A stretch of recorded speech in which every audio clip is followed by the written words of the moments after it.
Waktunya bersaat teduh dengan Tuhan melalui bacaan Alkitab satu pasal sehari dalam kitab Sejarah Bangsa Yahudi, bahagian 6, seri yang kedua, kitab 2 Tawarik, pasal 7. Api turun dari langit, nyanyian syukur, korban, pentabisan dan perayaan, dan Tuhan menampakkan diri untuk kedua kalinya kepada Salomo. Selamat membaca, mendengarkan, merenungkan dan melakukan firman Tuhan. Kiranya Roh Kudus senantiasa menuntunmu dalam memahami sabdanya dan memampukanmu menjadi pelaku firman.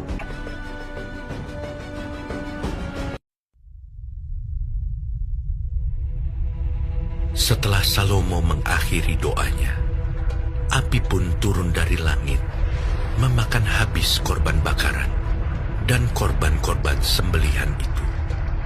Dan kemuliaan Tuhan memenuhi rumah itu. Para imam tidak dapat memasuki rumah Tuhan itu, karena kemuliaan Tuhan memenuhi rumah Tuhan. Ketika segenap orang Israel melihat api itu turun, dan kemuliaan Tuhan meliputi rumah itu, berlututlah mereka di atas lantai, dengan muka mereka sampai ke tanah. Lalu sujud menyembah, dan menyanyikan syukur bagi Tuhan. Sebab Ia baik.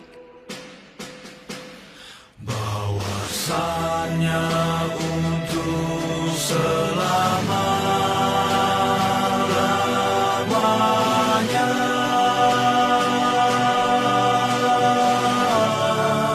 kasih setianya. Lalu raja bersama-sama seluruh bangsa mempersembahkan korban sembelihan di hadapan Tuhan.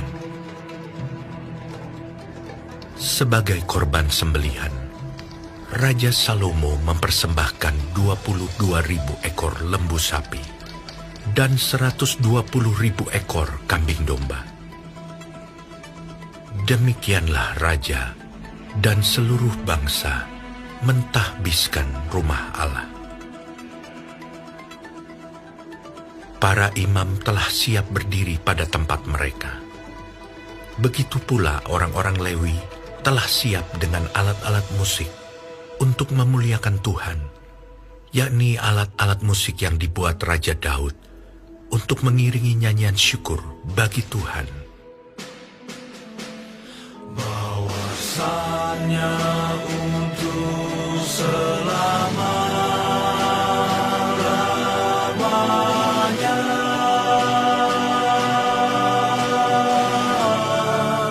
kasih setianya.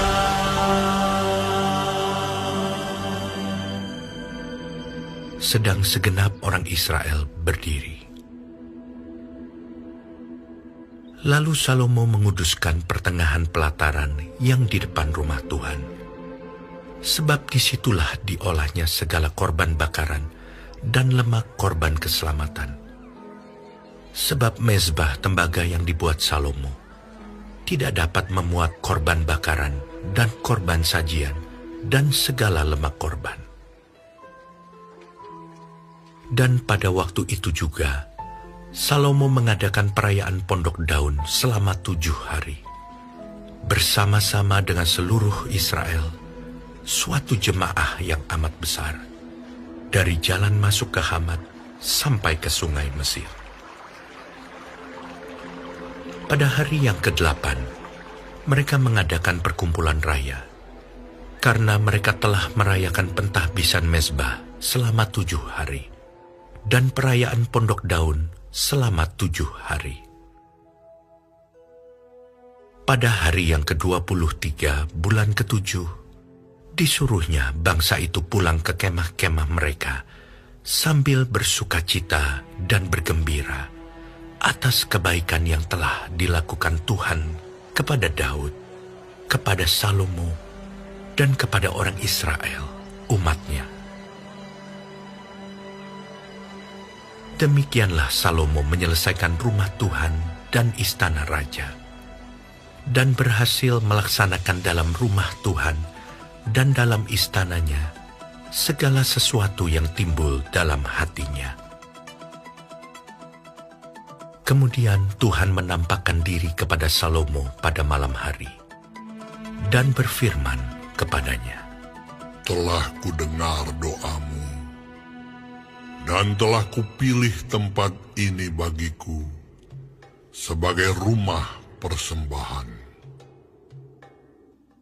Bila mana aku menutup langit sehingga tidak ada hujan, dan bila mana aku menyuruh belalang memakan habis hasil bumi, dan bila mana aku melepaskan penyakit sampar di antara umatku, dan umatku yang atasnya namaku disebut, merendahkan diri, berdoa, dan mencari wajahku, lalu berbalik dari jalan-jalannya yang jahat, maka aku akan mendengar dari sorga dan mengampuni dosa mereka, serta memulihkan negeri mereka.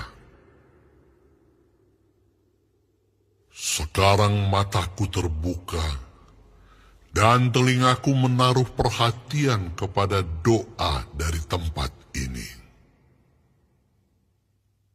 Sekarang telah kupilih dan kukuduskan rumah ini, supaya namaku tinggal di situ untuk selama-lamanya.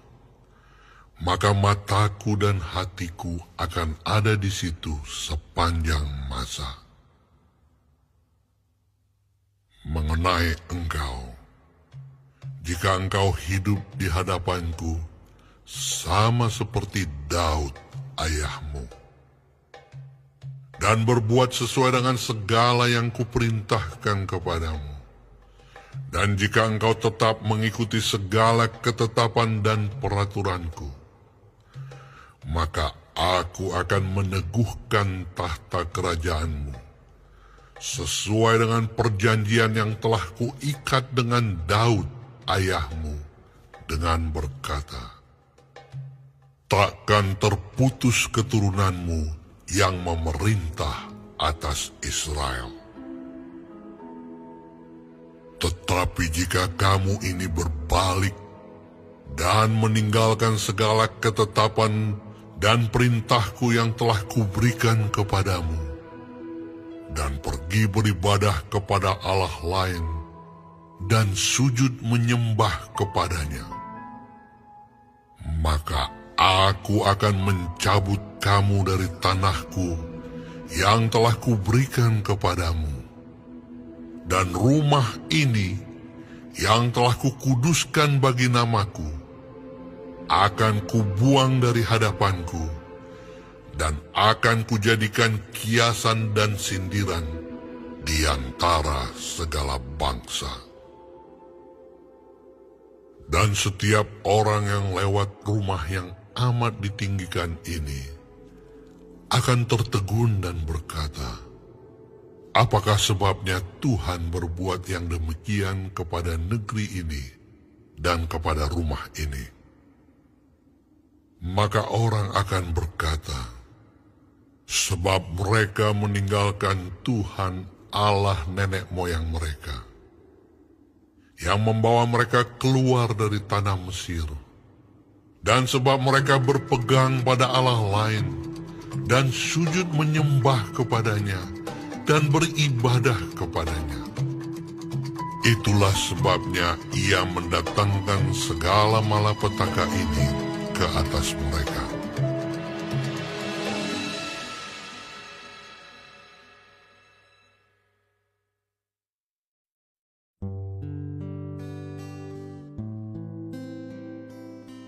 Kita telah menyelesaikan bacaan Alkitab 1 pasal sehari dalam kitab 2 Tawarikh pasal 7. Sedikit perenungan mengenai pasal ini tentang kesetiaan versus ketidaksetiaan bersama terang kecil pena ilham ilahi roh nubuat para nabi dan raja, halaman 24 alinea pertama sampai halaman 25 alinea kedua. Terang kecil ini menjelaskan raja bersama-sama seluruh bangsa itu mempersembahkan korban sembelihan di hadapan Tuhan. Demikianlah raja dan seluruh bangsa menahbiskan rumah Allah. Terang besar Alkitab 2 Tawarik 7 ayat 1 sampai 5. Selama 7 hari, orang-orang yang datang dari berbagai pelosok kerajaan, dari jalan masuk ke Hamat sampai ke sungai Mesir, suatu jemaat yang amat besar, mengadakan pesta bersukaria. Minggu berikutnya digunakan oleh orang banyak yang bergembira ini untuk merayakan pesta pondok daun-daunan. Pada akhir perayaan penahbisan mezbah dan pesta pondok daun, bangsa itu pulang ke rumah mereka sambil bersukacita dan bergembira atas kebaikan yang telah dilakukan Tuhan kepada Daud, kepada Salomo, dan kepada orang Israel umatnya. Terang besar Alkitab 2 Tawarik 7 ayat 8 dan 10. Salomo bertelut di atas mimbar dan mendengarkan doa persembahan yang disampaikan oleh semua hadirin. Ia menadahkan kedua tangannya ke arah sorga, lalu ia memohon kemurahan Allah. Raja telah melakukan segala-galanya dengan sekuat kuasanya untuk mengajak rakyatnya berserah dengan sepenuhnya kepada Allah dan berbakti kepadanya, serta membesarkan namanya yang suci. Dan kini sekali lagi, sama seperti di Gibeon, pada permulaan pemerintahannya, pemerintah Israel diberikan bukti akan persetujuan dan berkat ilahi. Dalam penglihatan, Tuhan menampakkan diri kepada Salomo pada malam hari dan berfirman kepadanya, "Telah kudengar doamu dan telah kupilih tempat ini bagiku sebagai rumah persembahan. Bila mana aku menutup langit sehingga tidak ada hujan, dan bila mana aku menyuruh belalang memakan habis hasil bumi, dan bila mana aku melepaskan penyakit sampar di antara umatku, dan umatku yang atasnya namaku disebut merendahkan diri, berdoa dan mencari wajahku, lalu berbalik dari jalan-jalannya yang jahat, maka aku akan mendengar dari sorga dan mengampuni dosa mereka, serta memulihkan negeri mereka. Sekarang mataku terbuka dan telingaku menaruh perhatian kepada doa dari tempat ini. Sekarang telah kupilih dan kukuduskan rumah ini supaya namaku tinggal di situ untuk selama-lamanya. Maka mataku dan hatiku akan ada di situ sepanjang masa." Terang besar Alkitab 2 Tawarik 7 ayat 12 sampai 16. Sekiranya bangsa Israel tetap benar di hadapan Allah, maka bangunan yang penuh kemuliaan ini akan berdiri selama-lamanya sebagai suatu tanda sepanjang masa akan belas kasihan Allah kepada umat pilihannya, dan orang-orang asing Allah memaklumkan yang menggabungkan diri kepada Tuhan untuk melayani Dia, untuk mengasihi nama Tuhan, dan untuk menjadi hamba-hambanya. Semuanya yang memelihara hari Sabat dan tidak menajiskannya, dan yang berpegang kepada perjanjianku, mereka akan kubawa ke gunungku yang kudus, dan akan kuberi kesukaan di rumah doaku. Aku akan berkenan kepada korban-korban bakaran dan korban-korban sembelihan mereka yang dipersembahkan di atas mezbahku, sebab rumahku akan disebut rumah doa bagi segala bangsa. Terang besar Alkitab Yesaya 56 ayat 6 dan 7. Sehubungan dengan persetujuan dan jaminan-jaminan ini, Tuhan meratakan dan meluruskan jalan kewajiban di hadapan Raja. Firman-Nya, "Mengenai engkau, jika engkau hidup di hadapanku sama seperti Daud ayahmu, dan berbuat sesuai dengan segala yang kuperintahkan kepadamu, dan jika engkau tetap mengikuti segala ketetapan dan peraturanku, maka aku akan meneguhkan tahta kerajaanmu sesuai dengan perjanjian yang telah kuikat dengan Daud, dengan berkata, takkan terputus keturunanmu yang memerintah atas Israel. Terang besar Alkitab 2 Tawarik 7 ayat 17 dan 18. Sekiranya Salomo terus-menerus dalam kerendahan hati menyembah Tuhan, maka seluruh pemerintahannya akan dapat menggunakan suatu pengaruh yang penuh kuasa demi kebaikan terhadap bangsa-bangsa sekeliling, bangsa-bangsa yang telah terkesan dengan sangat baiknya oleh pemerintahan ayahnya Daud dan oleh kata-katanya yang bijaksana, serta dengan pekerjaan-pekerjaan yang sangat besar pada tahun-tahun permulaan pemerintahannya sendiri. Meninjau ke depan akan pencobaan-pencobaan mengerikan yang muncul dalam kemakmuran dan kemuliaan duniawi, Allah mengamarkan Salomo menentang kejahatan kemurtadan dan menubuatkan kengerian akibat-akibat dosa. Bait suci yang indah ini, sekalipun yang baru saja ditahbiskan, firman-Nya akan menjadi kiasan dan sindiran di antara segala bangsa. Sekiranya bangsa Israel meninggalkan Tuhan Allah nenek moyang mereka, lalu menyembah sujud pada berhala. Terang besar Alkitab 2 Tawarik 7 ayat 20 dan 22. Saudara dan saudariku, Allah Israel bukanlah Allah yang jauh dari umatnya. Allah Israel adalah Allah yang sangat dekat dengan umat yang dikasihinya. Ia mendengar seruan dan menjawab doa mereka. Allah juga sangat mengasihi dan ingin dekat dengan kita umat-umatnya, Israel rohani. Inilah berkat bagi kita semua yang mau merendahkan hati untuk mencari wajah Tuhan, dan bagi kita yang memohon pengampunannya akan mendapatkan janji pemulihan dan pembaharuan. Namun Tuhan tetap menuntut kesetiaan, ketaatan, dan kesalehan hidup dari kita umat-umatnya.